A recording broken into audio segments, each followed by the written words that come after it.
So if we want to be scientific and precise, every day that we're blessed to live contains 23 hours, 56 minutes, and 46 seconds. Do you think that the average person cares about the 56 minutes and the 46 seconds? Huh? They're more focused on what, 23 hours or 24, as opposed to being accurate and precise. Why is it important, do you think, for us to know the totality of a day?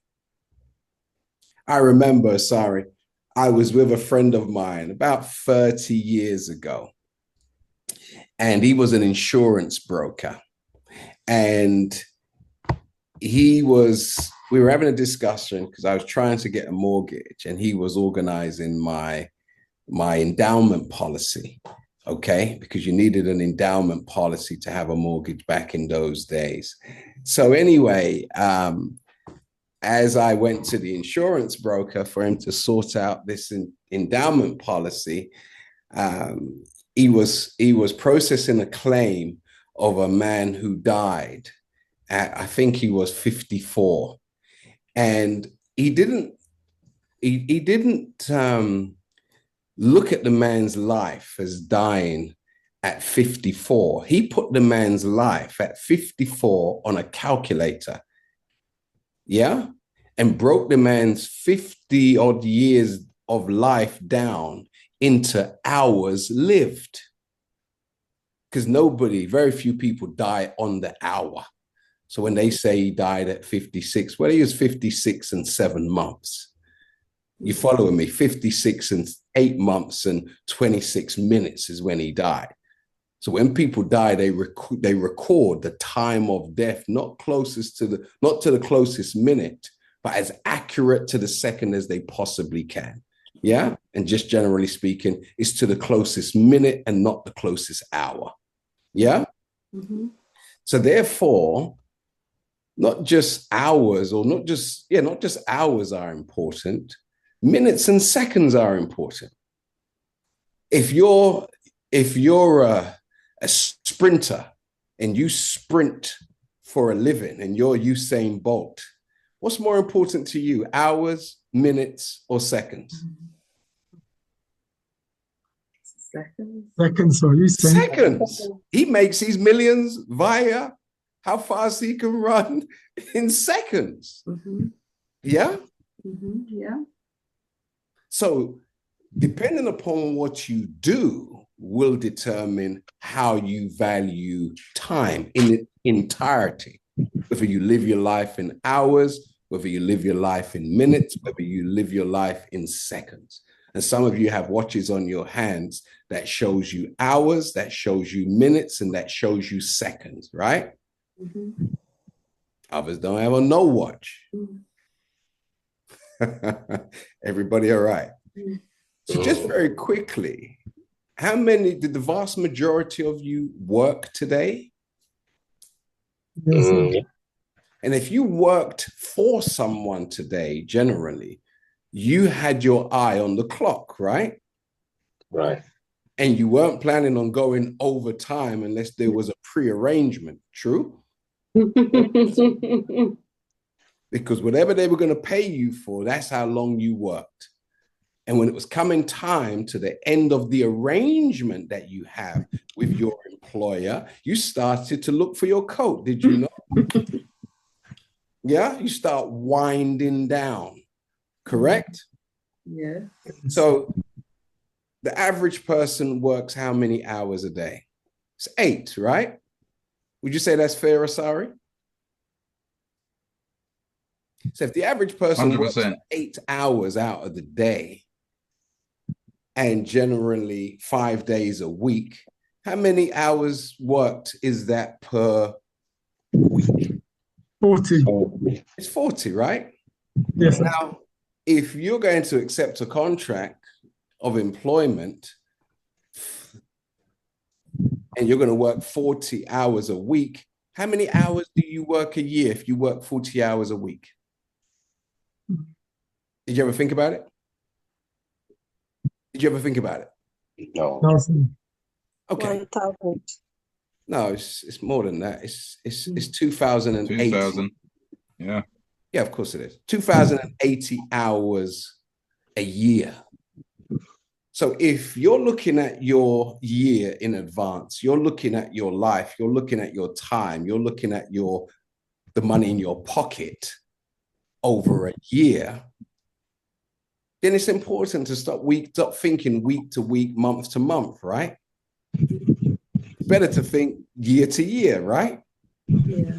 Because after you know how many hours you're going to work for any particular company for a year, the next question is how much are they going to pay you per hour? Yes, which will determine how much money you derive over the year. Yeah.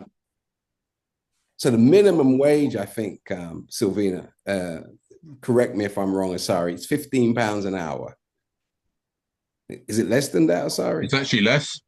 is I it? think it's only about 12 something, is it? Yeah. 12. Okay. Well, we're not going too far with 12. Let's start with £15 an hour. So if you can put up on the board, if somebody works 2,080 hours a year, their annual salary will be 20,800. Yeah. And just an extra £5, no, that's £10 an hour. Sorry. £10 an hour will give you 20,800 a year. An extra £5 an hour will give you another 11,000 a year approximately.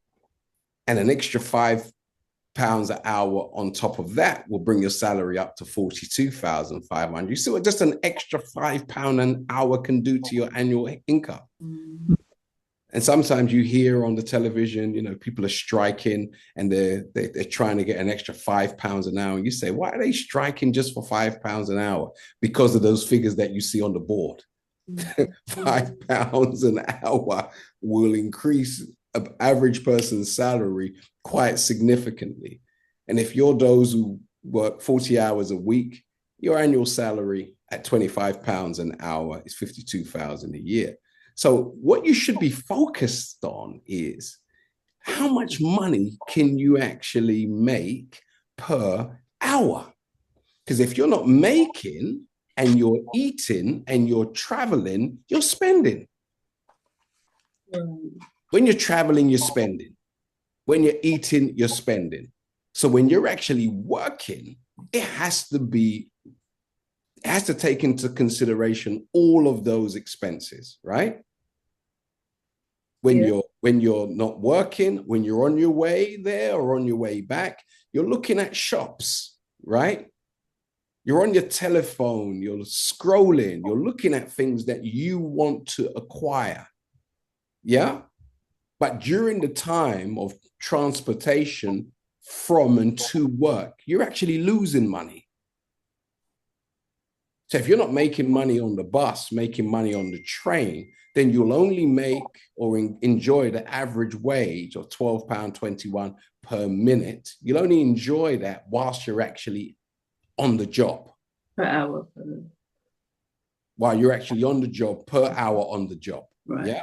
But we want to, if there's 23 hours, 56 minutes and 46 seconds in every day, could you imagine if we were actually earning a salary beyond the 8 hours? Because that's what real wealth is, right, Asari? It's being able to earn funds regardless to where you are in the world and regardless to the time. Yeah? So if there's 23 hours, 56 minutes and 46 seconds, do you think it would be smart to say if I could earn £1 per hour? Like £1. If you earned £1 an hour every day, how much money would you earn? Simple question. It's not a trick question. It's £23 or £24, right? To the closest bank, right? Right. And in dollars, it's probably what? $30 odd dollars. And if you could say, okay, could I make £2 an hour without having a job. Think about it. That 24 goes up to what? 48. Mhm. And you see the importance of managing your time. Why it's so important, right? Yeah. Yeah. Yes, sir. When we talk about time management, we're talking about organizing your time, the administrating of your time. Because whoever we work for, if we have a 9 to 5 or a 8 to 4, actually helps us with the management of our time. Because not only do they take the 8 hours of time from you that you work, they also take the time from you that you prepare to go to work. Yeah, the commuting time, what you wear in the morning, what you eat for breakfast. They control that time. So they're all the way into your bed. Mhm. And they're dictating when you get out of it. You following me? Yes, sir. And they also determine what time you go to bed in order for you to be fresh again in the morning. Yeah. So they pay you for 8, but if we're honest, they really should pay you for the 2-hour prep time and the 2-hour travel time back home. They really, really should get paid for 12 hours out of the day if you had a fair boss. Mhm. But who has one of those? Mhm. Everybody all right? Mhm. If you want to comment on anything, Asari, feel free. Yeah, it's. I was trying to do some calculations, but I just did some simple ones, which was we have one called a bucket list that I send to people. Well, it's actually I used to do it face to face, and it used to be a bit of fun. It had 80 squares on it. Yeah. I used to say to people, fill out the squares of how many years you've been alive so far, because most people are about, you're going to live to maybe, if you're lucky, 80 years old is a reasonable life, right? Some 80 going to is a live good innings Some nowadays. people are going to live longer than that, but let's say on average around the 80 mark, right? Most people So would take that. most people take that, right? So Yeah. now when I'm filling out the boxes, there's a lot of boxes being filled out, right? I'm on 59 boxes now. So there's only 20 boxes left. And actually, I'm 60 this year. So there's really, let's just say 20 boxes left. Then I said to myself, right, how many hours do we sleep? Let's say 7. How many hours do we eat? Let's just say maybe 1 hour a day. What are you talking about? Who do you know eats for an hour? What I'm saying, you have a lunch break, or if You you have know a lunch, Methuselah? you're taking 1 hour out of your day. Let's say you said 8 hours working, Yeah. and 1 hour, whether it's getting ready in the morning, shaving, showering, and getting ready for bed, whatever. So when I added that up, that came to 20 hours. Mm-hmm. So it doesn't leave a lot of time left for the exciting stuff that many of us want to do. Because I don't think any of that list gets that many people that excited, really. I mean, maybe sleep, but it's not very productive, right? So if you say you went to the gym or you watch a bit of TV, you go on social media, there ain't much time left in There ain't 24 much hours. time. So we have to find a way to prioritize what we're doing. And the point of filling out that sheet is to show people that if you fill that 60 of those boxes or 40 of those boxes, whatever, you got what's left. But if you knock off that you've only got 4 hours a day, actually, it's not 20 years I got left. I've only got 20 times 4, I've only got the 4 hours a day. So that means I need to be more productive with my time. And that's what we do to try and show people that you need to be more focused on your time. And I've got a bit of a strategy I'll show people. Well, not a strategy, just a simple way of trying to be more time productive. Well, what you're actually saying, in addition to what you have said, is if you've only got 4 hours a day for yourself, then it takes 6 days to enjoy one day. Because 6 times 4 is 24, right?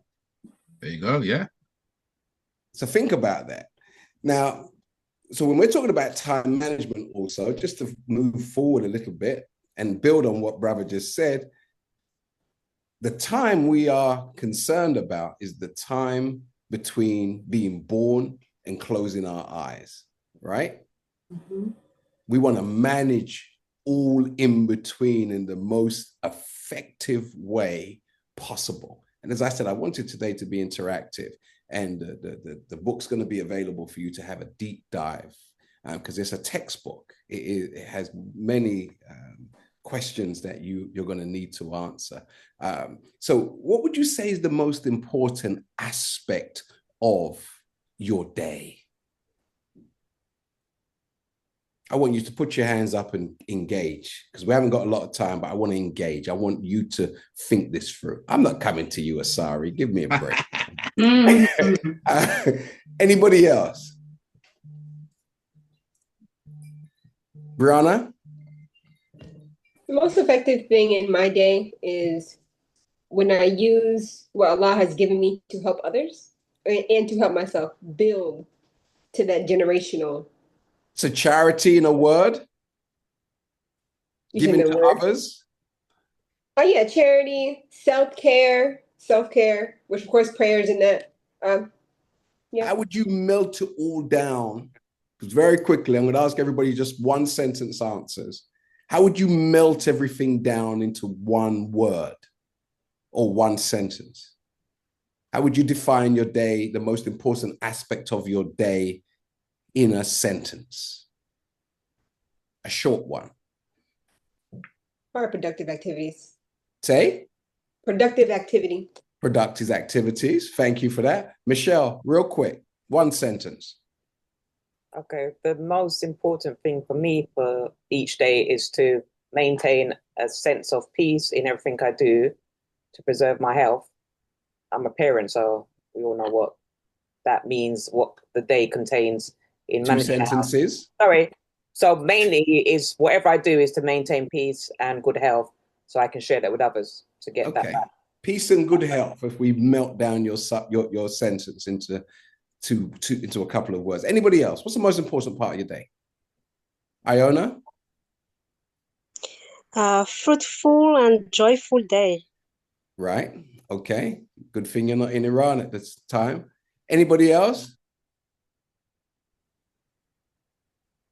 Most important aspect of today to you? You can't double dip, Michelle. You've messed up. You already had one chance. Abdul Rahim? Oh, you got your hand up. Abdul Rahim? Yes, sir. Yes, sir. Prayer and study. Career and study. Anybody else? Prayer and study. Prayer and study. Okay. Anybody else?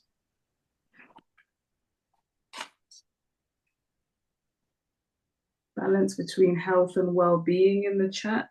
Anybody else? Life and happiness.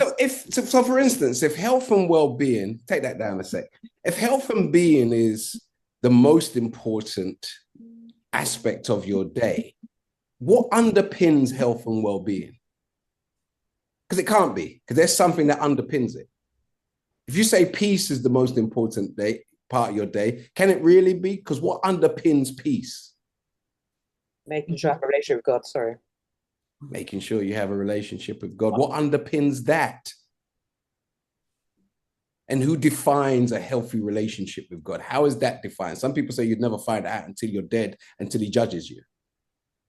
Based on whatever we have. No more stories. Story. These are just something for you to, I'm saying these things for you to think about what you have said, just to think about it. So, sorry, your answer was what? Purpose? Yes. Purpose. Okay. Purpose. Let's see. We've got 72 individuals on here, and I cannot countenance the 5 of you putting your hand up. We have in the chat, making money, moving from survival mode to thrive mode. It's quite interesting, isn't it? I'm sorry. It took us nearly 5 minutes for someone to say making money. Is that a curse word? No. like, we like, if you come home with no money, would you say it was a productive day? Sad day. Sad days, particularly if everything costs money. But one of the important aspects of every day for us must be that we moved closer towards our ultimate goal. Brother said purpose, one and the same. But is any day really important or valuable if you start it without a goal? If you start a day, start a week, start a month, start a year without a goal, how valuable is that day, week, month, year? How would you measure its value if you don't have something that you're working towards? When you set a goal and you achieve it, there's a sense of accomplishment, right? If you have no goal, if you have no purpose, then we could say you are living for the sake of living. Because you're living without existence. And we can move away from saying that you're even living to that you're just existing because you don't respect time. And then what's going to end up happening is because you don't have a goal to which you wake up in the morning and further, then you may end up passing from this life and not even have enough money to be buried. That's a sad state of affairs, isn't it? Very. And you could be a religious person, but then because you left your family in a very poor condition, they have to now consider cremating you. And cremation is against your way of life. It's maybe against your religion, but you didn't leave your loved ones with any money. So they've got to take the cheap route and now they've got to burn you. How about that? Not nice, is it? I thought that would wake you up. But anyway, so what is the value of time to you? There's a lot of things we have to prepare for, right? And one of them is to pay for our funeral. But that's last on our agenda, but it's the most definitive thing that's going to happen to us. Is that we're going to leave this life, right? So therefore, life has got to be about trying to get to that point that Asari made. He gave us 80 boxes.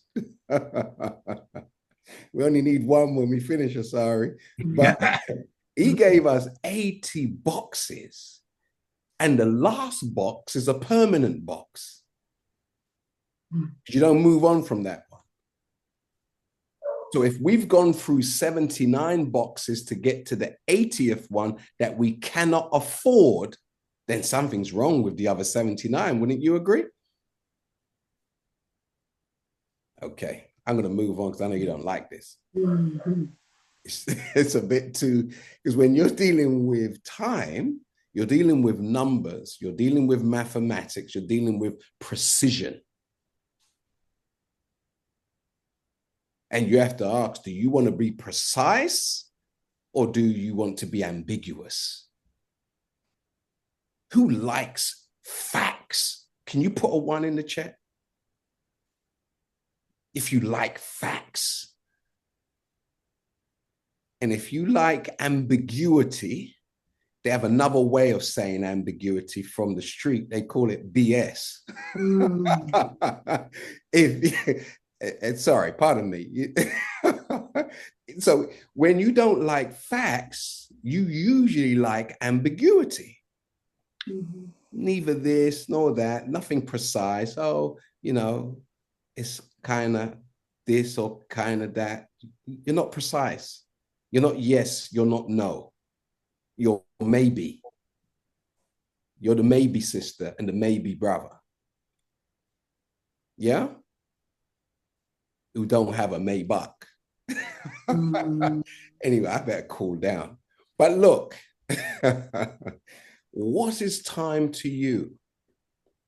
Give me some definitions. Everybody all right? Great. Everybody happy? Yes, sir. Very. Everybody learning? Yes, sir. So what is time to you? It's a form of Time is life. Say it again. Time is life, sir. Time is life. Nice. Yes, sir. Anybody else? Respect. Respect. Who said that? Brianna. Brianna, time is respect. Anybody else? Someone said Time is value. Time is what? Value.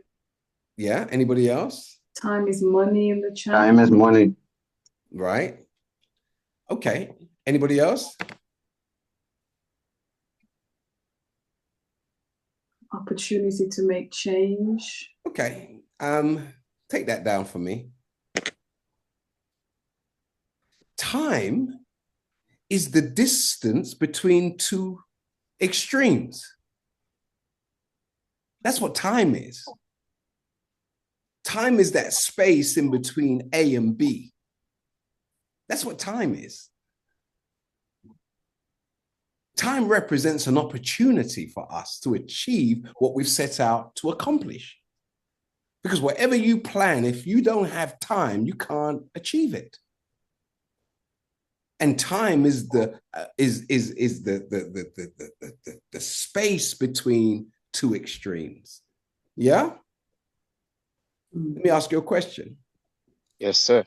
Out of 23 hours, 56 minutes, and 46 seconds of each day, percentage-wise, how much would you put it in the chat? How much of a day do you control?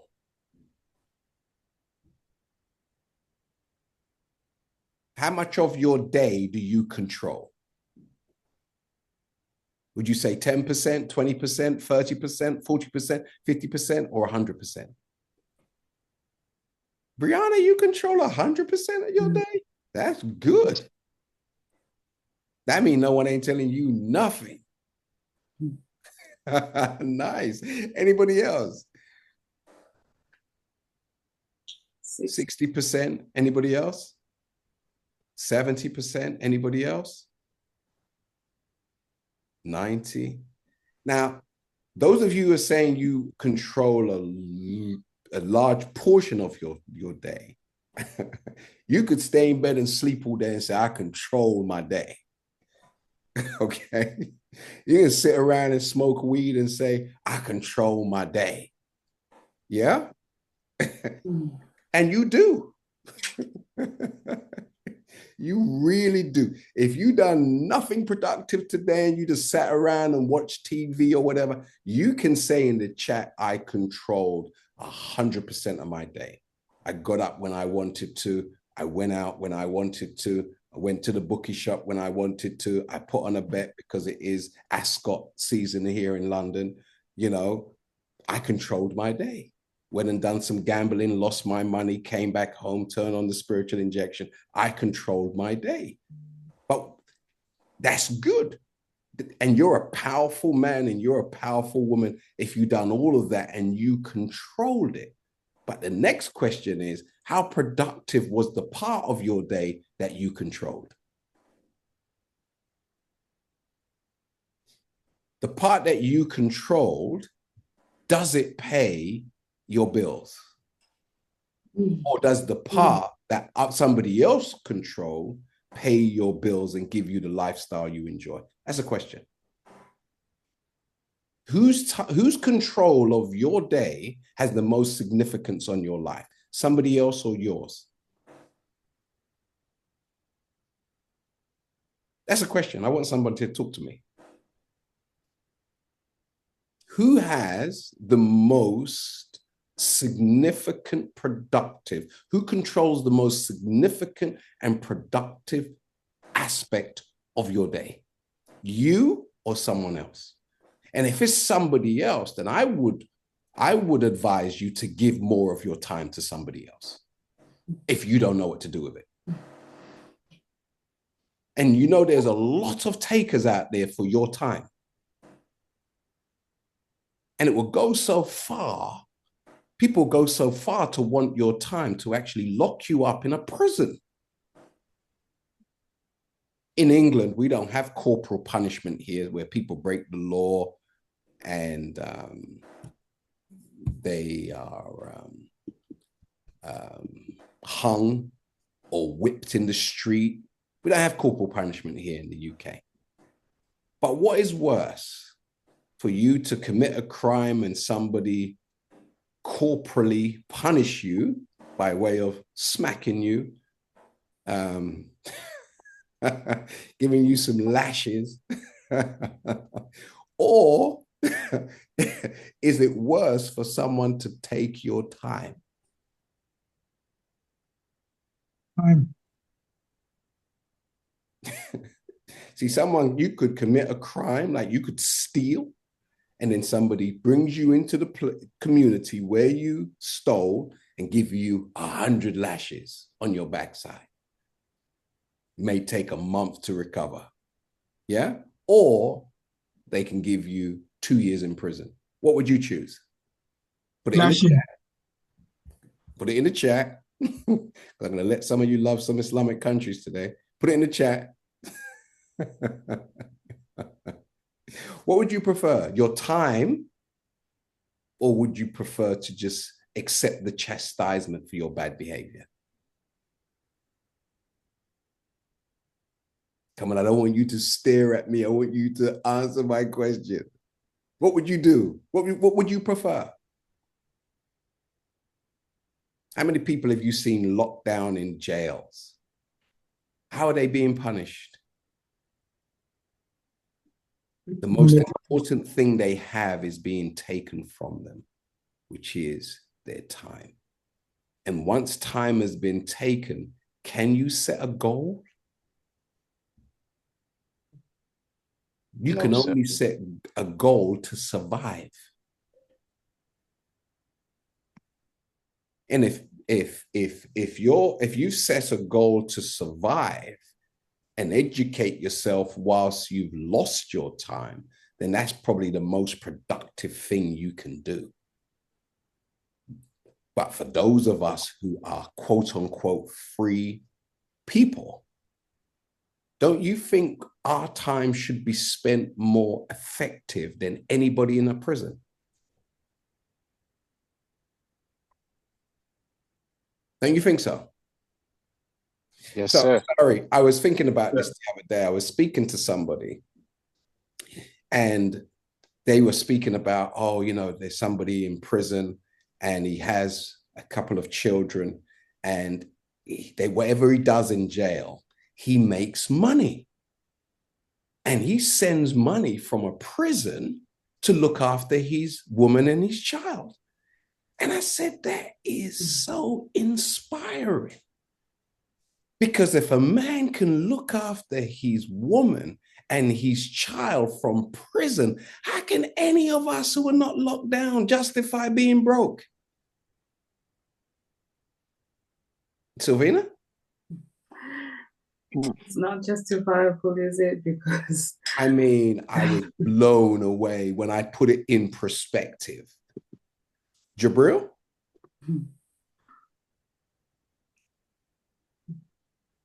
Yes, sir. That's something to consider, is it not? Yes, sir.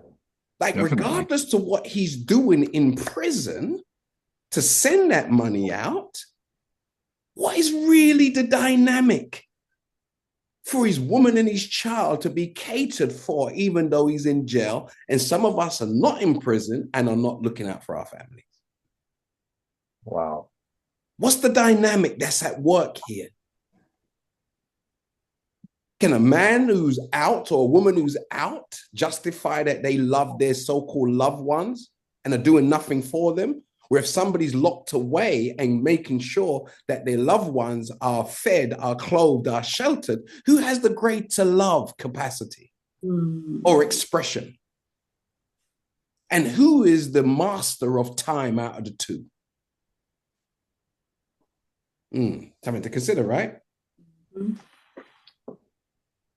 So how much time out of today did you determine the direction of?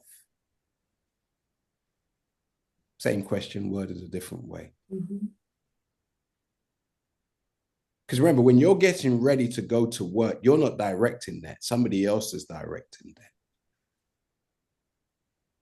And we're trying to get everybody to take back their time. Brother Sari, you want to chime in here? Yeah, no, it's really interesting. Some good stuff there. Can I share a few nuggets? Of course.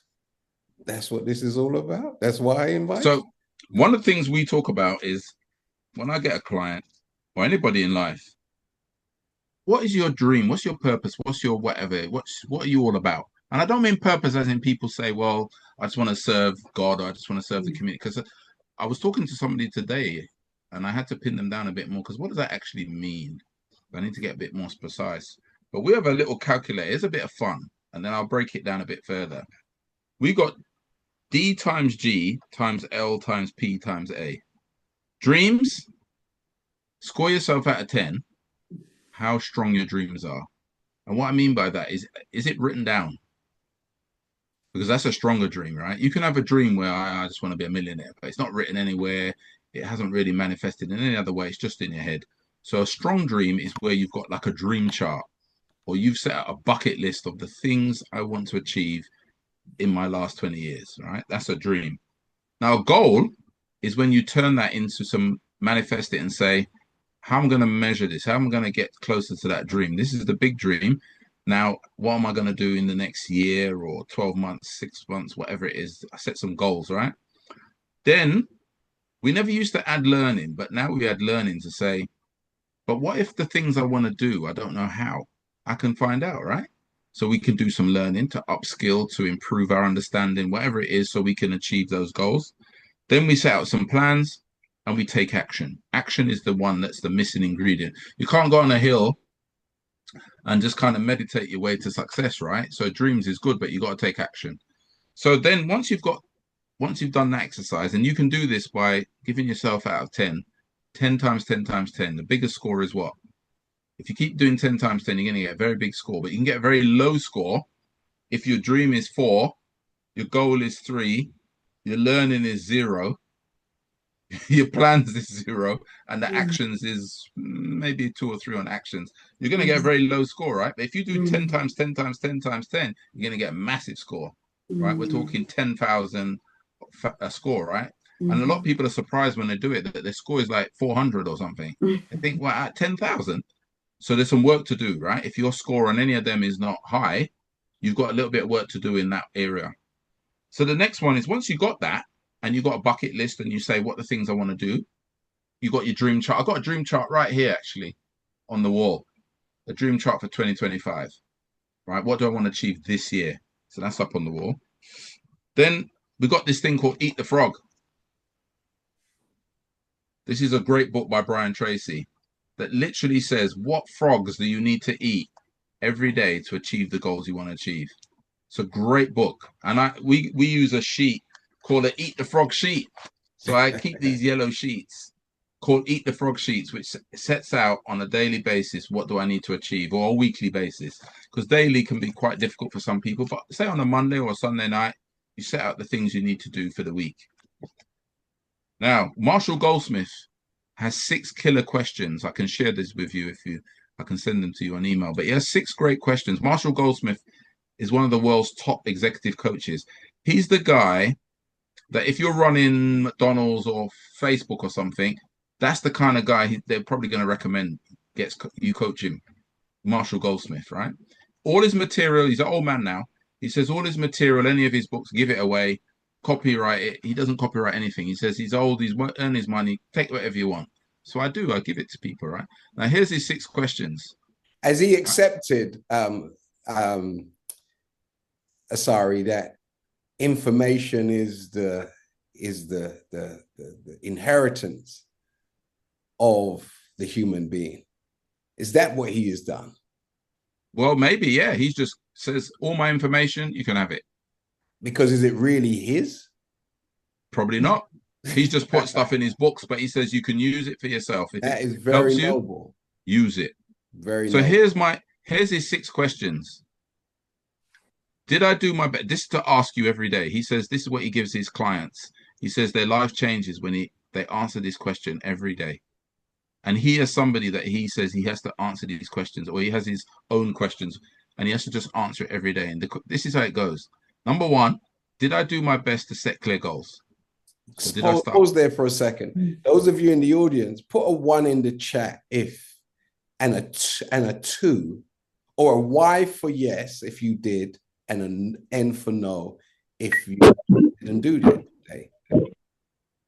Did you do your best to set clear goals today? Y or N?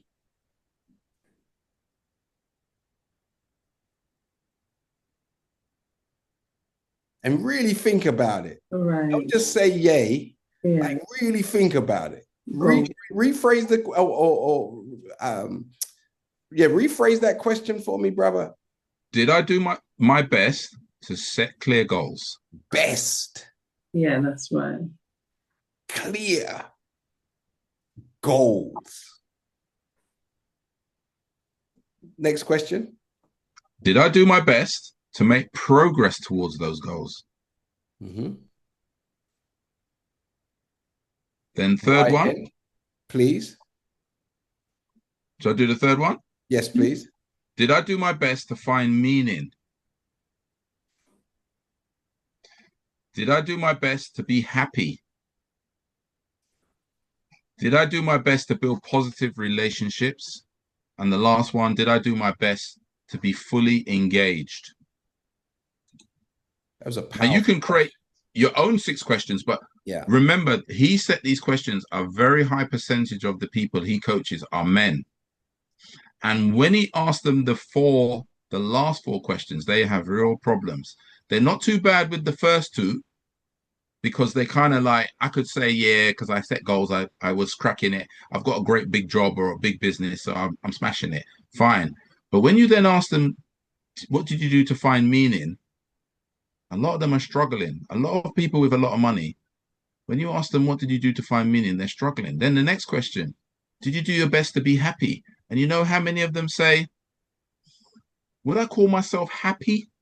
So they got a lot of money, but they're struggling to use the word happy. Are they happy? So that means they're not really focusing on what makes them happy, right? And then check this one. Did I do my best to build positive relationships? And the last one, to fully engage. Now, that could be your wife, could be your children, because guess what happens? A lot of successful people, as well as unsuccessful people, but a lot of people, you don't get old.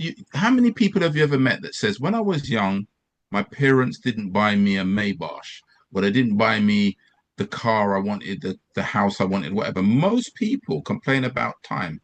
Mm-hmm. You know, whether it's a relationship, as a personal relationship, or a child to parent relationship, most of them complain, you weren't there for me. And there was some billionaire that I should have saved it, but I didn't save it. But there was a billionaire in America who was having some problem getting his daughter to bed. She was about 7 years old. She couldn't get her to bed. She wasn't listening, and he got really irritated by it. And she said, hang on a minute, Dad, let me just get this. And you know, she came back with a list of all the things in her life he had missed. And he said he resigned from his job that day. He said he gave up work immediately. I don't know if that's true, but that's what he said. Because she basically came up with a list of things to say, Dad, you're basically wasting you're a waste of space. We live in this lovely house, but you weren't there for my first day at school. You weren't there when I was started my song at school, or the sports I did, or Parents' Day. And she just made a whole list of them. Do you think he shrunk as she was reading them out? No amount of money can buy them back. You know what's important about that last point that you said, was he had to have provided a very decent education for her to be able to put that list together, to be able to critique him on that kind of level. Because the average person would not be able to hold someone to account on that level. So even though he missed in all those areas on the list, he hit in preparing her and giving her the level of and the depth, you know, of ability to be able to cross-examine a billionaire. That's right. And make him feel small. And a billionaire. So if he prepared her to do that, then I would humbly suggest that he actually achieved his job. But anyway, let me put this on the board for consideration, and thank you for that, brother. I want you to take a look at this, brother Asari, in regards to ironing. Does anybody enjoy ironing here? No, sir. No, One sir. person? So when you're ironing, you reduce the value of your time to 10 to 15 pounds per hour, because that's the average wage for somebody who irons, right? So a person who values their time at 300 pounds per hour, who's a lawyer, doctor, financial advisor, some builders, project managers, you will never, you will never catch them ironing. They will always hire someone to perform the above duty. Why? Because they're worth 300 pounds an hour, and they're not going to, spend an hour doing something that is only valued at 15 pounds, right? So some of us, as this little flyer says, enjoy ironing. Some of us do it as a stress buster, don't you? Put a one in the chat if you do that as a stress buster. You just like to iron and your shirts and your clothes, etc. But how long do we spend doing the things that we really like? And if we enjoy ironing, can we find something more productive to do with our time than to do something and rob somebody of a job? Because somebody may be in that place where they need the 15 pounds an hour. And if your time is valued at 30 pounds an hour, why would you drop the value of your time back down to 15 pounds an hour? Because if you could pay someone, Brother Abdul Hakeem. Yes, sir. I want to share a joke with you guys. The guy Brad Sugars, who owns Action Coach, he was coaching a group of people. This is a public thing, right? And the guy said he enjoys riding his sit-down mower. So he saw success that he had a lawn so large, he needed a sit-down mower, right? This is perspective, right? Brad said to him, the only reason you're on the mower because you don't have a yacht. Right.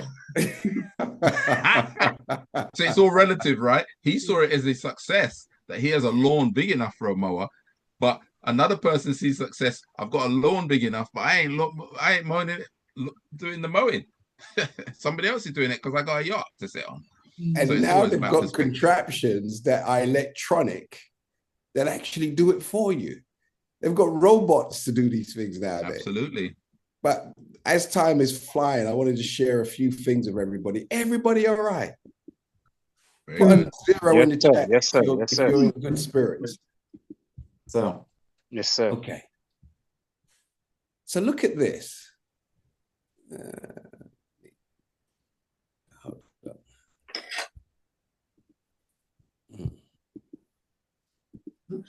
So take a look at this and answer this question for me. What is the one single virtue that all successful people have in common, who we all admire?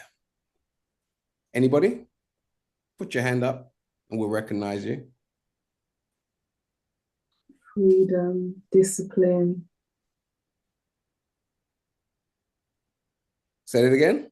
Freedom and discipline we have so far in the chat. Okay, what about? They really value their time. The management of time, the time to do life their way, discipline, organization.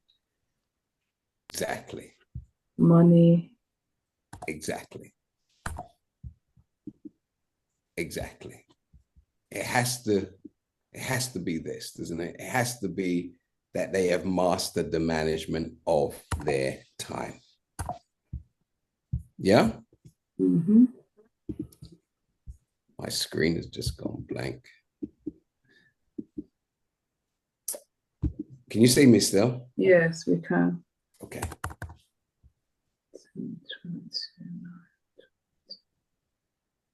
So Asari, tell us about that. The mastery, or those who are successful being able to master. 100%. 100%. It's a mastery of time. It's something that, and this is why we use the word learning, is that it doesn't matter what you want to achieve. But I say to people, tell me what you want to achieve. Don't tell me what you believe you can do now. Because there may be things you dream about. You don't currently have the knowledge or skill to do it, but we can learn it. So you don't dream to the level of your knowledge. Dream to the level of whatever your dreams can reach. Because I'm sure Tyler Perry, who owns a plot and is making Hollywood look shame, and he's now a billionaire, didn't wake up one morning and said, I'm going to buy a film studio and he didn't know how he was going to do these things, but it didn't mean he couldn't dream it, if that makes sense. He didn't know how, but he knew what he wanted, if that makes sense. Are you familiar with Tyler Perry? Yeah. Yeah, the people know Tyler Perry, who's got the film studio he's built a whole campus of a film studio in Atlanta on a former Confederate flag holding KKK land. He's now controlled that land, and he reckons he's made more black millionaires than Hollywood because of what he can do with his film studios. That's power. That's what was needed. Now that's what was needed.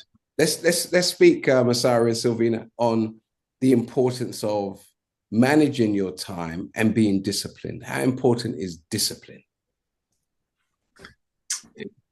Because many people associate discipline with punishment, right?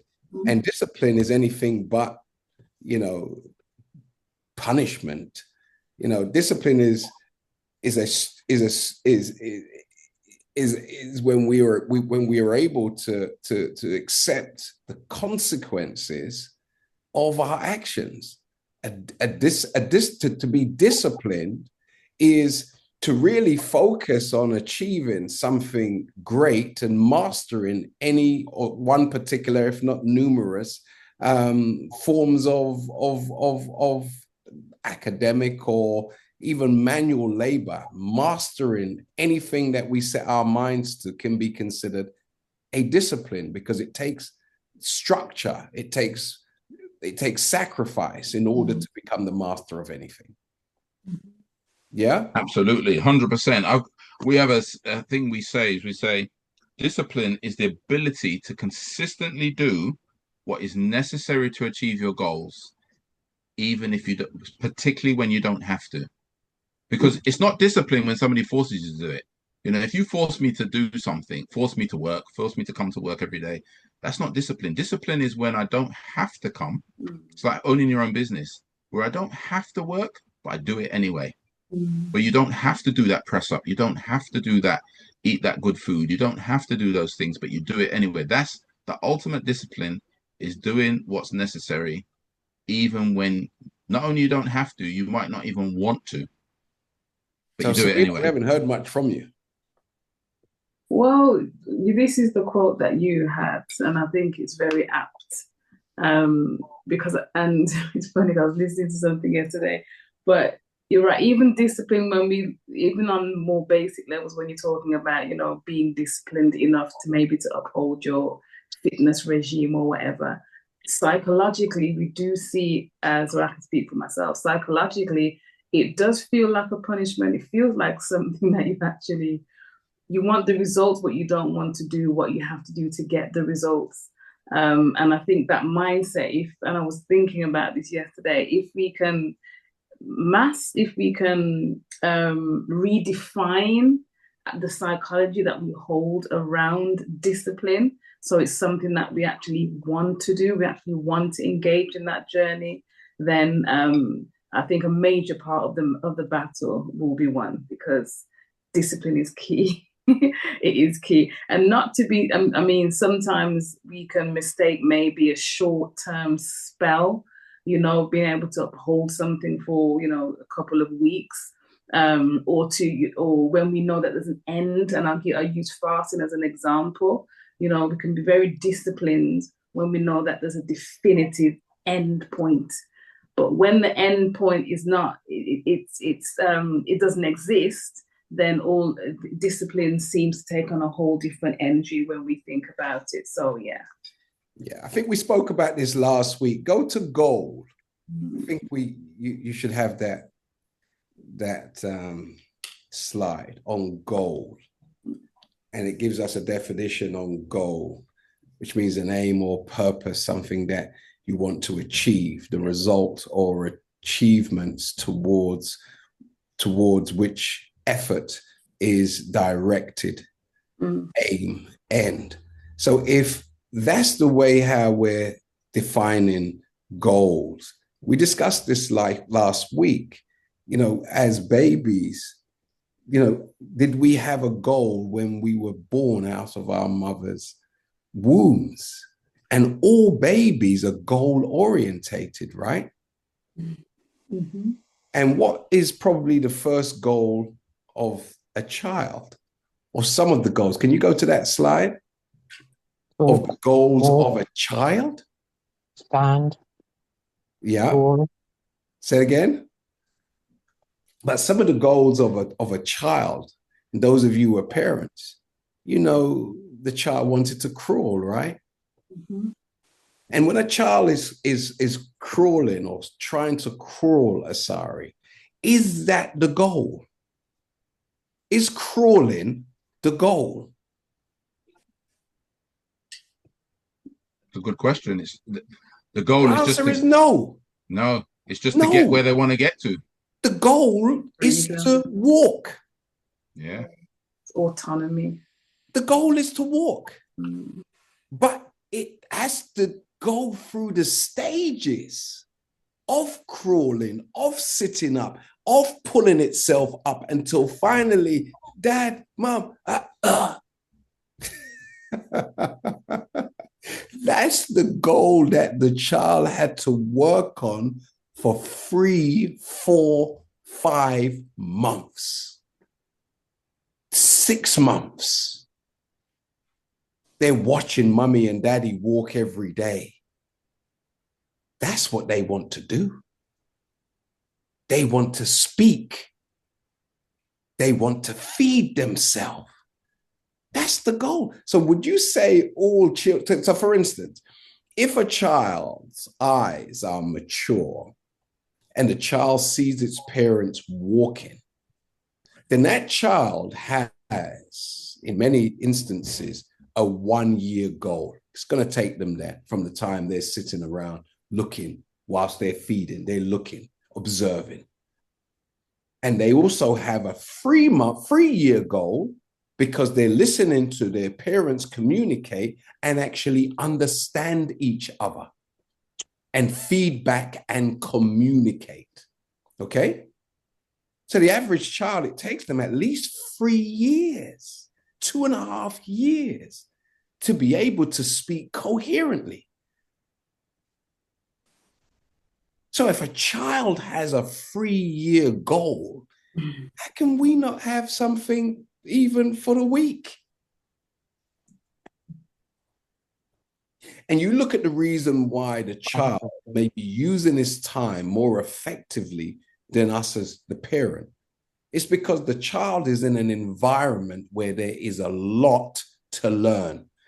Look how much there is to learn when you're in a home with parents and other siblings. Like, look how much there is to learn.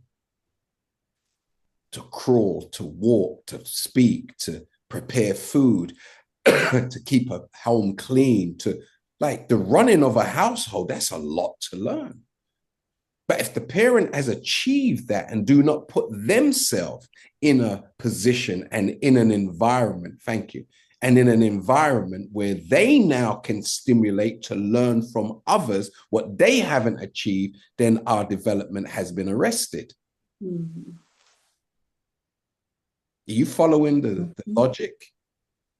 100%. When you're in an environment where you have mastered everything, you have now turned your life into a routine. And once your life becomes a routine, as they say in Jamaica, you're done dead already. Mm.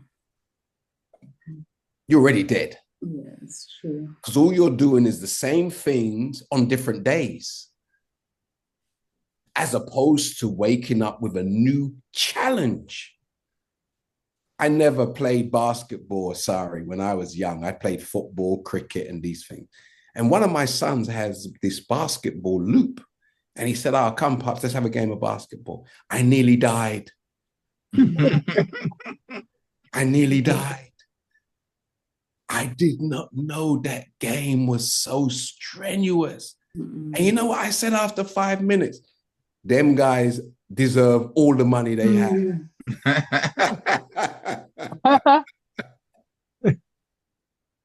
It goes to get to that level. Whoa.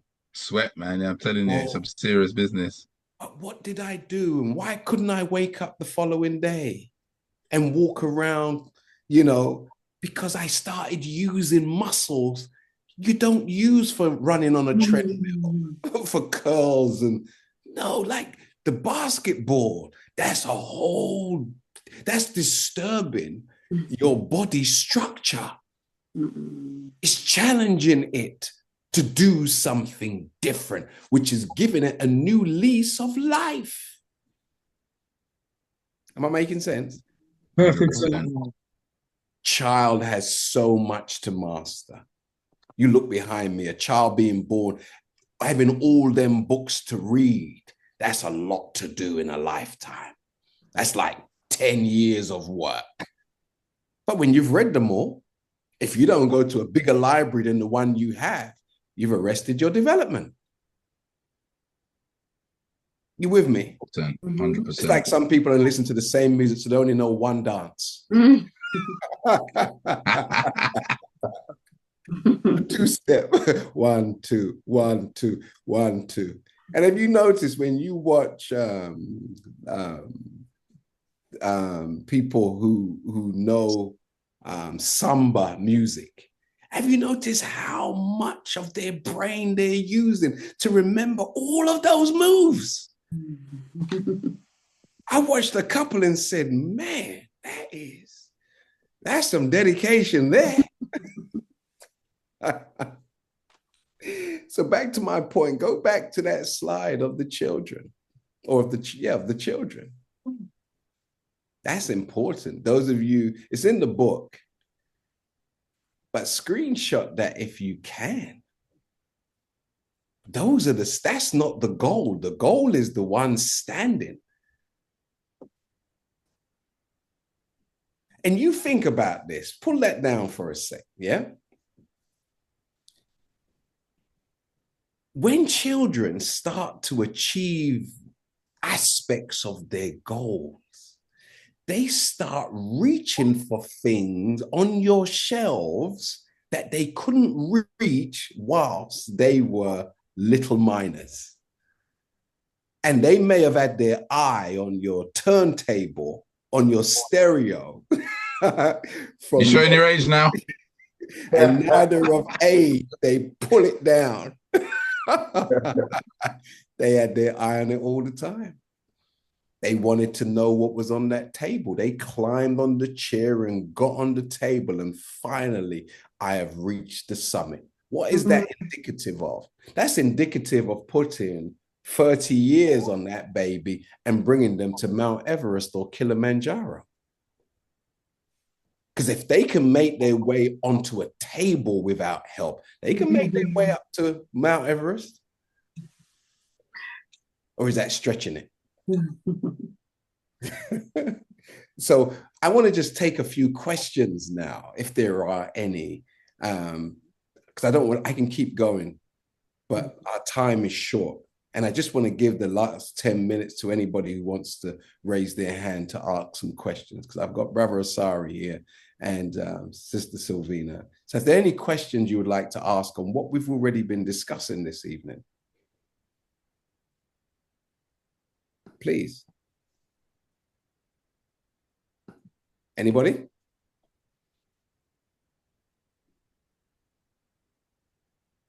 Let me ask you a question then. If you received, okay, Michelle and Brianna? Yeah, so what I would like to ask is, what do you think that the goal we should be aiming for an hourly pay be okay?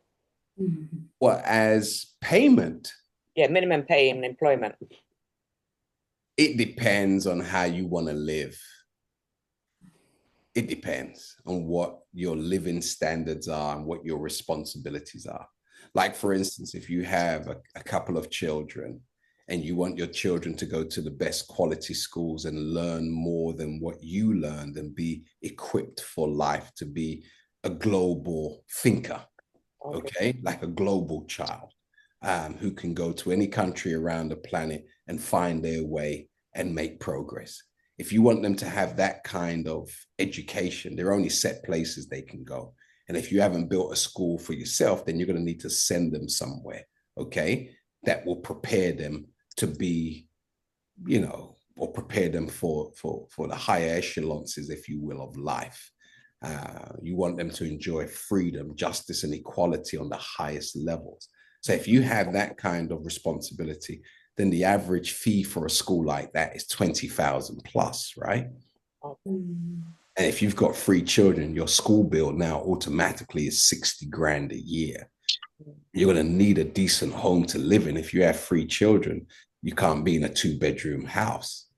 They have to have their rooms and you have to have yours. And they need to, if you want your children to share bathrooms, if they're boys and girls, but if you want them to have their own bathrooms, then you need a home with 3 bathrooms, 3 bedrooms, and whatever. So it depends on your standards. It depends on what you want to achieve, you know, and then you have to budget in order to have these things, what it's going to cost. So for instance, if you want your children to, if you live in England, and you want your children to go to Oxford, you want them to go to Cambridge, you want them to go to the best schools because you want them to have the best opportunity, then you have to go online and Google how much is the annual fee to go to Oxford. What's the annual fee for Cambridge, Edinburgh, any of these big schools, right? That's got to be a part of your contemplation. And once you've put all of that together, if you want to be a healthy person and you want to eat organic food, then your weekly food bill, if you eat 3 meals a day and your children's the same, your weekly food bill is going to be probably £200, £250 a week. So you're going to need at least £1,000 just to maintain an organic, clean diet. That's just food. Yeah. You with me? If you want a decent car, that's not going to break down every 5 minutes, that comes with all of the warranties and all of this kind of stuff. And if you want electric cars and, you know, you will pay for your service in advance, like 3 years in advance. These are packages they will offer you when you go to buy a decent car. It's free servicing. These are things you have to pay up front. Gap insurance. Anything happens to the car, you don't pay anything. They give you a brand new car. And if the car diminishes in value, they have an insurance policy that gives you back the full amount of money you pay for the car 3 years ago if anything happens within that 3 years. These are all things you have to consider. And if you want ease of life, then you want to smash your car and you want to be able to know to everybody, I've got insurance. You following me? Everything is in place. And if you want to have a life where everything is in place and you're not cheating yourself in any area, then you bundle all of that up together and see how much it costs annually. Then you know how much you have to earn. But you can't determine an annual income without really calculating how you want to live and what your lifestyle on that level that you will not compromise is going to cost you. It's like, for instance, you could be happy. Like you could say, okay, I want to go to Jamaica or the Caribbean 3 times a year. Now, I could say the same. Everybody could say the same. They want to go to the Caribbean 3 times a year on holiday, okay? Now, the average family will go on holiday at least 3 times a year for Easter, for summer, and for Christmas. Okay. Yeah? 3 times. Now, that's the most expensive time to travel. And if it's the most expensive time to travel and you're traveling by yourself, it depends on where do you want to sit on the plane. Do you want to sit at the back in the loony bin, or do you want to go halfway up to the less loony bin, or do you want knife and forks and tablecloth at the front? Or do you want someone sitting beside you with their elbows or pulling your chair when they get up behind you? Or do you want to stand in the queue at the toilet at the back? Or do you want where there's more restrooms at the front? It depends on how you want to do this. And if you say to yourself, I'm fed up of economy, I want to now take premium economy, then now you got to earn more money. But it's not about you earning more money, Michelle. It's about your standards evolving. Yeah. It's about your standards. It doesn't start with the money. It starts with your standards. And when your standards improve, then that's what gives you the will and the determination to up your game. But as long as you're comfortable, then you're fine. I saw a woman that today, she was walking down the street. She had her phone in her hand and she had a sandwich in her hand, in the other hand, and she had a Coca-Cola. She was happy with a sandwich and Coca-Cola for lunch. I'm not happy with that. What about you? No. You want some sandwiches from Tesco's and a Coca-Cola and a mobile phone? I mean, I don't have to tell you she was super obese, because if that is your diet, you know what I mean? Then the question is, you don't need, if she now says she's going to move to organic and healthy and get out and take up a gym membership, she can reduce her weight and she can stop putting poison in her body. Mm-hmm. That's going to cost more money. The lifestyle adjustment means the desire for health and longevity actually costs money. Yeah. It's expensive, but do you want it? How badly do you want it? And that's what determines, Michelle, your rate of pay. I don't know anybody who's successful who just wants money and got money and don't know what to do with it. Yeah. Because that's why people who have money, who don't have a good goal, they end up just changing the rims on their car to another set of rims where the rims that came with the car was fine. And then we end up buying rims that spin when the car is stationary. Why? You see what I mean? But anyway, I hope I answered the question. Yeah, you did. Thanks. Iona? Yes, thank you for your presentation. It's beautiful, wonderful. Why a day is 23 hours, 56 minutes, and 46 seconds? Could you please explain? No, I'm going to let you go and Google it.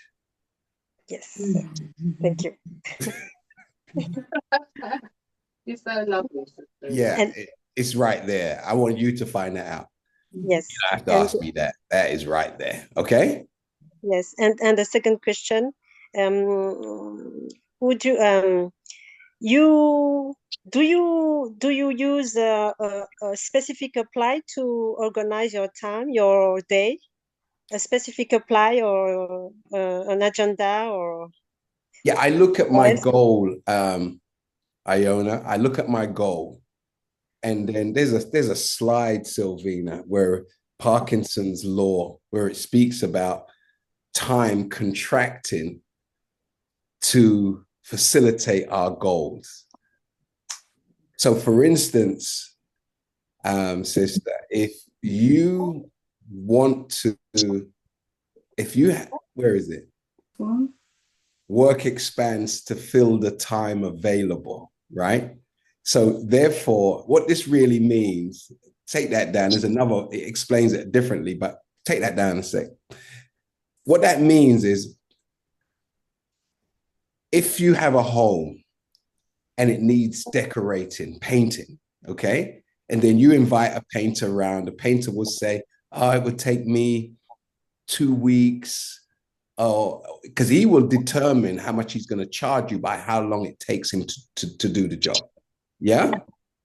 So if there is, Parkinson's law is the idea that work expands to fill the time allotted for its completion. This may mean you take longer than necessary to complete a task, or you deliberately procrastinate and complete the task right before the due date. Yeah? So what this is saying is, if I could have painted your house in a week, I may long it out, yes, to 2 weeks to justify charging you more money. Are you following me? So when you go to college and university, much of these courses, you could learn them in half the time. I know a young man who finished the master's that I think they had set 3 years for the master's degree. He finished it in a year. And you've heard about young people at 12 and 13 being so bright that they're being offered places in university because their ability is above average. So there is no formula for how do you do something that I can pattern my life after it, because if somebody has different goals than you, then their day can never be the same. Your day is spread out and structured based upon what you have to do for that day, which links into what you have to do for that week, which links into what you have to do for that month, which links into what you have to do for that year. And when you know what you have to do for the year, then you start working backwards. It's like having children and you want the best education for them. Okay, so you're saying the best in England, if you lived here, would be to send your child to Oxford or Cambridge, okay?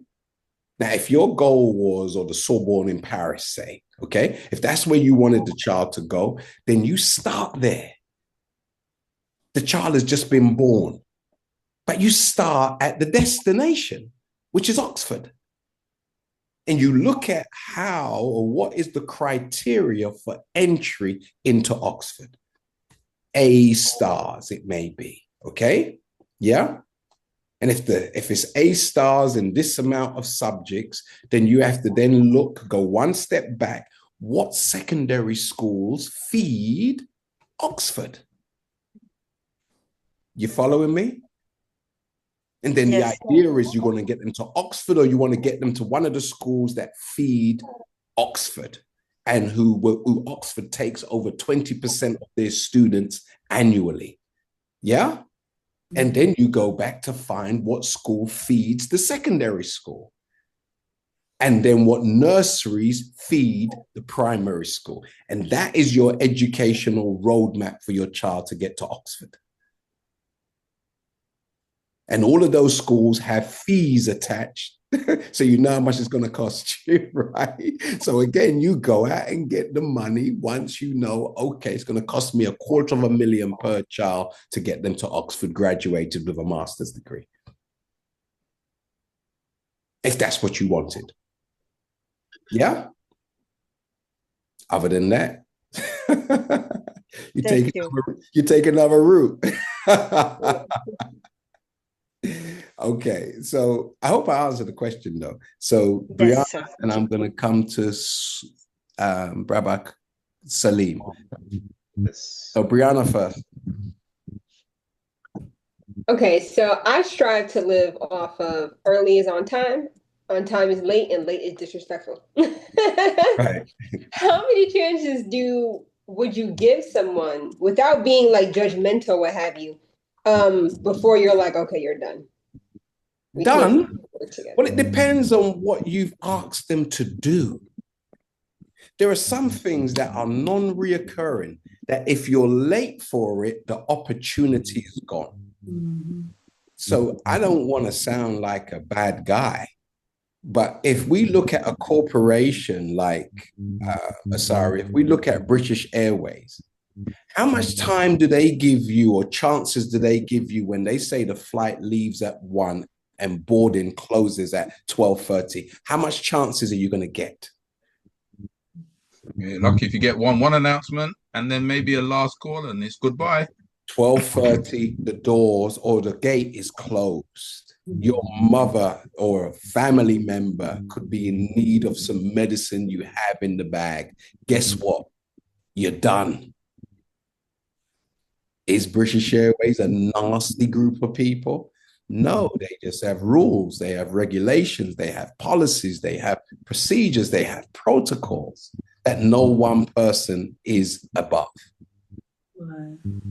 So you don't destroy yourself by being so-called empathetic, where somebody's situation is so irresponsible that because you say you have a big heart, now that is going to ill affect your life because of your big heart. You're not actually helping yourself, and nor are you helping the person, because you're encouraging them in their tardiness. You can't encourage people to be tardy, to be late, to be, unprofessional. We do that too much. And you even think sometimes you're helping people by giving them something. Oh, let me give this to. No, you're making them think that there is some mystery God in the sky who's just going to rock up somewhere and just give them something, as opposed to they getting off their ass and learning something and going to work. Because when people are asking you for something, are they not bearing in mind how you got it? Mm-hmm. Did it fall out the sky into your pockets for you to give it to them? And if that's not the case, how are you helping people by just giving people stuff? That's not helpful. Give them a job if you got it. Give them something to sell. But if they've got no desire, just want to sit on the street and put their hand out. It was funny. I was walking down the street the other day, and there was this Eastern European guy lying on a blanket on the floor with a blanket over him, and he was on a mobile phone, and he was begging. But the time I was walking past him, I was with somebody, and he was eating food, and because he was eating food and on the phone, he tried to beg same time and realized it's not wise because I'm eating, I'm on the phone, I got a blanket over me, I don't look like I'm in destitute. You understand? It was the funniest thing ever because he tried to speak with food in his mouth, and I'm like, and he must have said, what am I going to ask him for?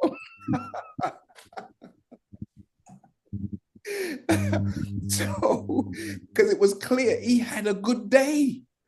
You got credit on your phone. You got food. You got blanket. Oh my God, you're talking to your mama. Yeah. Now he has professionalized, causing people to feel sympathy for him. Right, yeah. Yeah. Mm-hmm. Where it doesn't make you a good person by just giving somebody who they need encouragement more than anything, as opposed to a handout. They need encouragement and maybe some straight words. Do you understand? To stop being a beggar. There's one thing we're not allowed to do. We're not allowed to beg. All we wanted was the chains off of our feet and the chains off of our hands. That's all we ever wanted. And now that has been done, what excuse do we have not to produce? Going back to my point, Asari, the man is sending money from prison to look after his family. So none of us out here got any excuses. Salim, lastly. Yes, Assalamu alaikum, brother. Islam. To ask, how do we determine the right goals? And how do we know that is the right goal? Well, it's a good question. But the question really is, right and wrong is determined by the standards you have and the expectations that you have for your life. Like, what is the expectation? What do you want to achieve? What kind of position, what kind of development do you want your children and your loved ones and your dependents to enjoy as a result of your efforts? Like, what is it you want for you, and what is it you want for your dependents or your loved ones? What do you want for them? So the goal is really based upon your mother might be getting old and she's in need of a home where she can't climb up the stairs and live on the third floor of a building. So as a son, you want to get her a ground floor masonette, right? So that's the goal. Is mama looked after you? You want to take care of mama. So now you got to go and raise some money to look after your mother. And you might just be such that, oh, I don't care that much about mama. So I'll go and visit her on the fourth floor and I'll walk her down the stairs or whatever. But if you're that kind of son who wants to really, give mama as much comfort in her last days, you may sacrifice your own home to purchase something for her. Does that make sense? Yes, yes. You and your siblings may get together and discuss how can we put a goal, a plan in place to make mummy's life, daddy's life more comfortable in their latter years.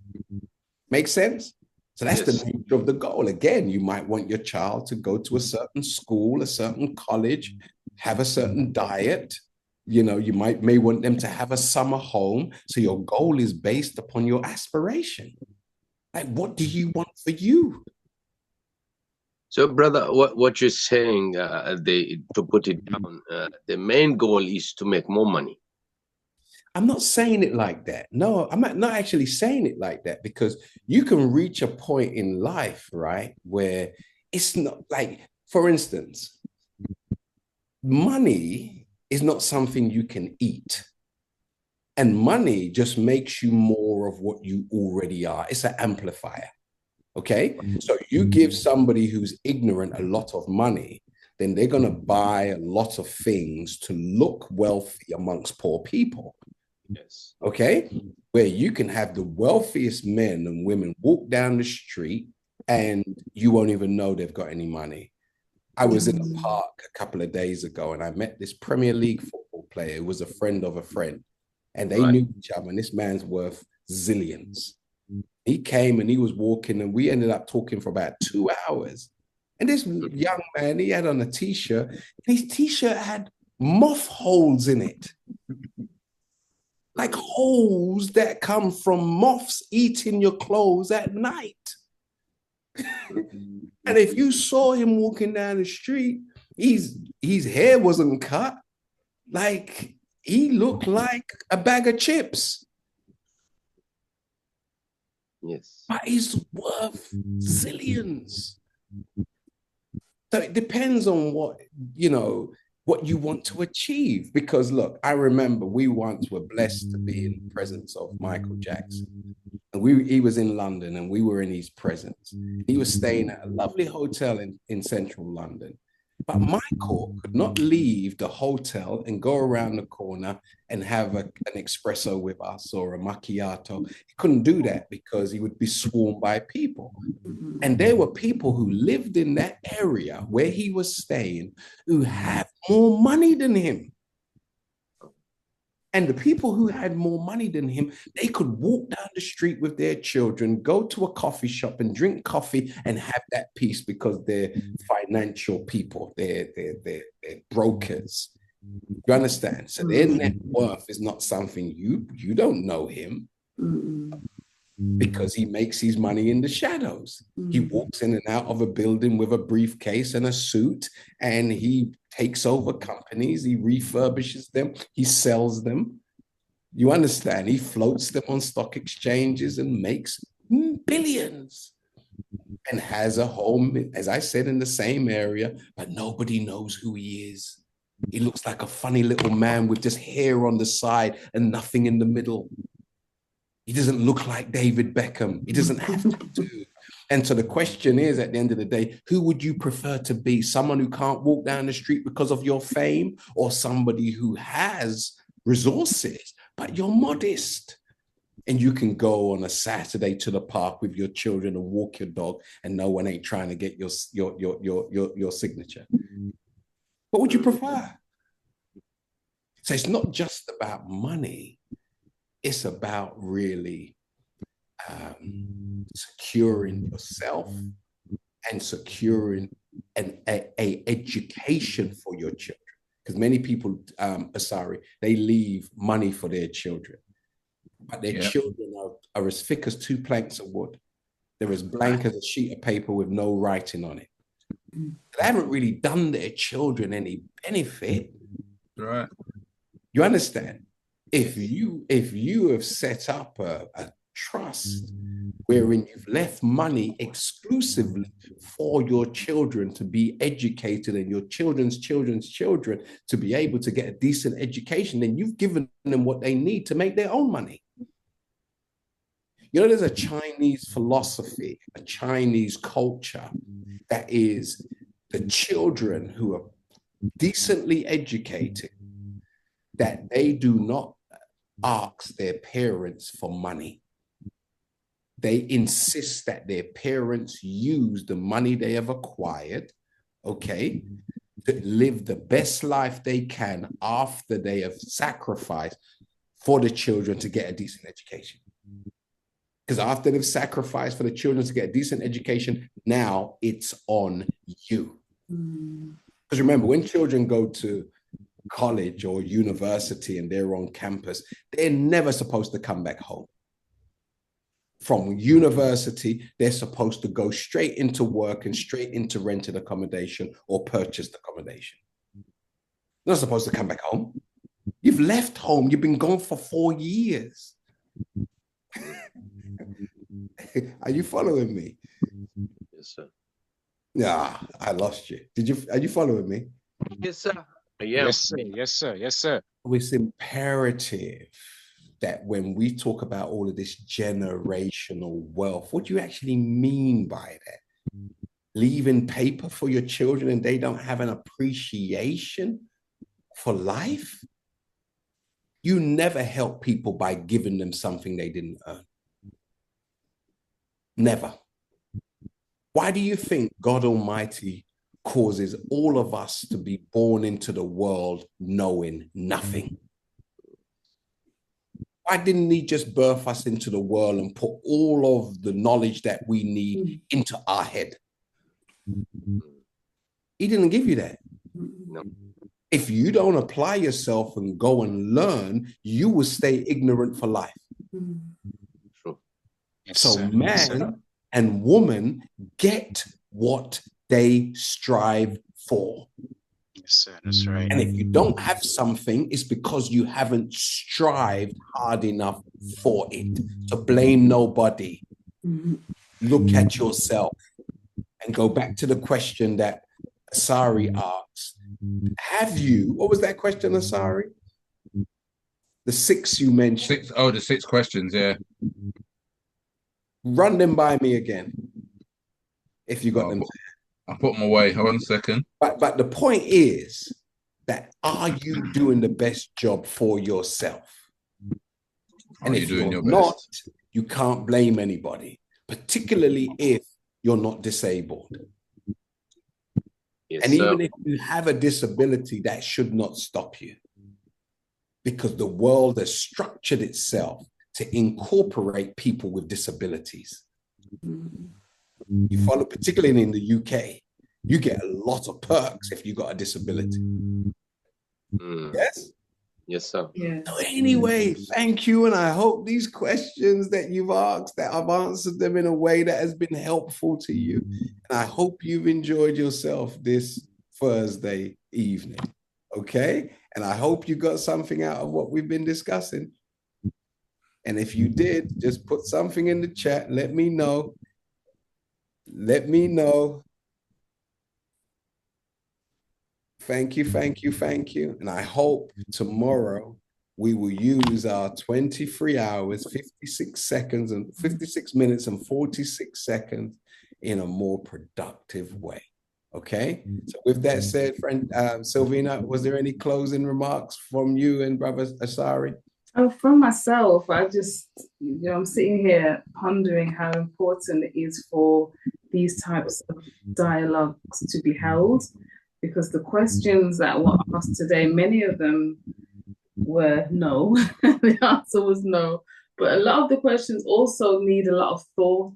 So they're questions that actually are, putting us in a frame of mind that we're supposed to come off the platform and continue to think about it, and without having these difficult conversations. Because when you really evaluate yourself against the questions, you realize how much you're not doing. But having these really candid conversations of high relevance are so important. So it was a very, very valuable episode this evening. I was looking at in the chat, a lot of people mentioning prayer, prayer, prayer, prayer, prayer. And I really wish I had the time to discuss what you mean by that. Because some of you in the audience, you make prayer and it's another form of high level begging. You're asking, you say your God to give you something that he has equipped you to get yourself. What do you pray for?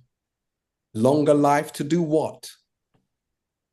What do you pray for? Opportunity, where personality will open up the doors of opportunity for you? You don't pray for opportunity, you pray for personality. Because if you have personality, you can meet the people you need to parlay with and achieve what you want. You know, they have a saying, how deep is your love? Well, how relevant is your prayer? I'd love to have that conversation with you another time, but maybe on Sunday. And I hope I ain't upsetting anybody, because everything you pray for will come through a person. If anything has ever fallen out of the sky for you, or you woke up out of your bed and something was under your pillow, do let me know where you bought that pillow. Because I want 2 of them. Anyway, sorry, did you have some closing statements? Yeah, just to finish off, just to think, I put the 6 questions in there. Good. And I also put 2 videos. One is the Eat the Frog by Brian Tracy, explains how you can be more productive during the day, you know, each day. So if you don't have time to read the whole book, you can at least hit that. And there's another guy, it's a very old video, but I think it's powerful. It's called Just Do It. And it's Art Williams. He's a billionaire who did a speech many years ago. And basically, he's telling people to just do it. All the excuses that he hears, just get off your and get on with it. It's a very good video. If you ever have doubts to yourself, you should play that one. It's only a short one. Very good. Just before we close, Silvina, you were going to mention. Yes, so the ebook mentioned at the start of the program, the link is now being posted into the chat. Do purchase the book. It has lots of the content that. I was actually surprised, because we've been having this information for at least 3 years now. Yeah. We've been threatening to put it out for 3 years. But when I reread it a couple of days ago and today and yesterday, I mean, that book is just so full of information. It really will set you up, you know, and it's a manual that you can discuss with your children. I mean, it's a powerful piece of work, not because, you know, I helped to compile it or, you know, compiled it, but no, it's really beautiful. And I don't do things like this. I don't put books out there and all of that kind of stuff. You know me.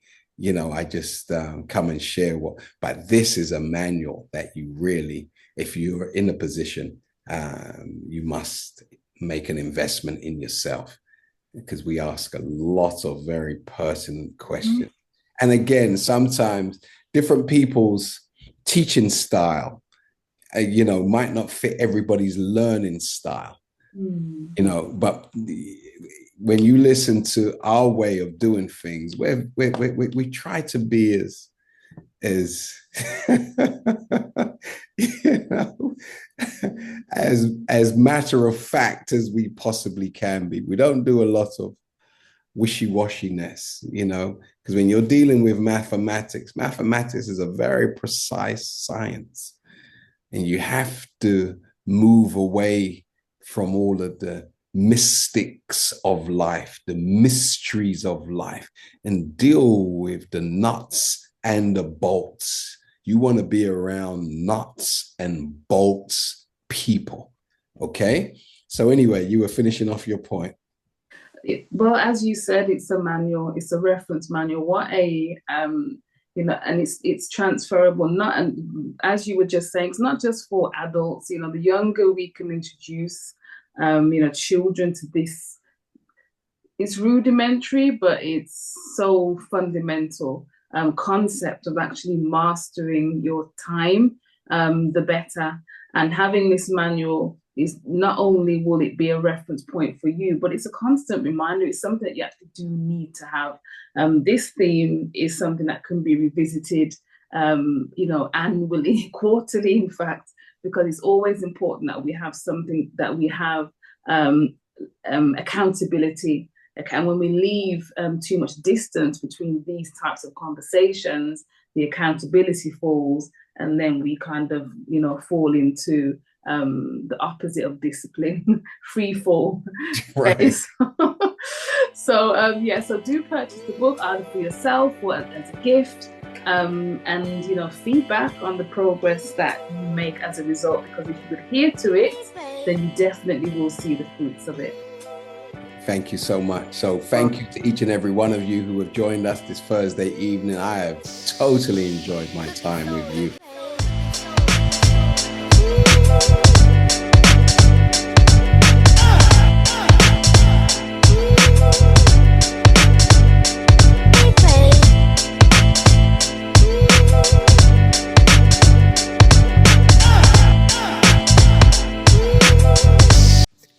Do you enjoy our content? Well, make sure to like, subscribe, and click that notification bell so you won't miss an episode.